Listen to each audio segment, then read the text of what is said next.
Pakita natin bro, yung yellow kahapon saka itong itim ngayon. So tignan natin kung maglalaban ulit. So ito yung grabe yung kagatan kahapon, oh. Oh, ayan, oh. Ayan, so saka ito.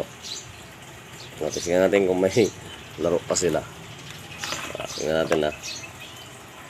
Grabe, oh. Grabing kagatan kahapon, oh. Buhay na buhay pa. Parang walang nangyari. Kaya tingnan natin, palabasin ko yung dilaw, ah.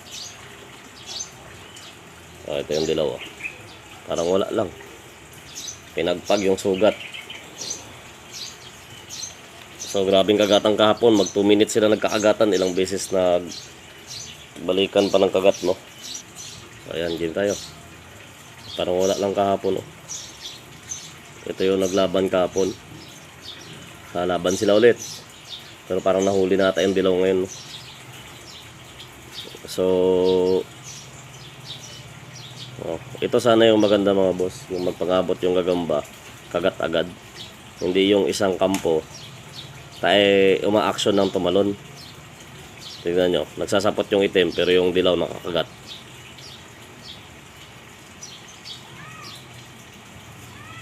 O tipas na talaga sa nakakagat din yung dilaw.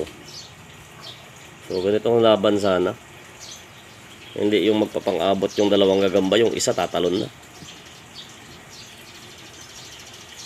Mga ganitong laban boss, para at least matuwa yung mga player nyo. Kahapon pa to mga idol, oh. Inulit ko lang, oh. Ito yung nagkagatan kahapon na binrake natin, oh. Ang tagal ng kagatan nila. Ngayon nagkakagatan pa din. Parang wala na yung sugat kahapon, pinagpag lang.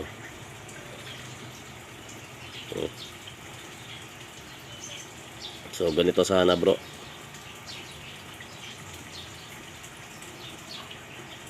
Yung dilaw, oh, grabe.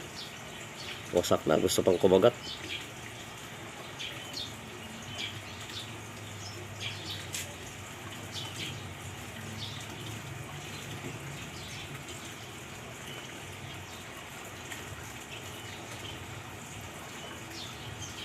Tapos saka nyo i-view update pag ganito na sitwasyon, oh. Kaya maganda yung laban mga boss, may enjoy din ang tumataya, may enjoy din ang nagagamba.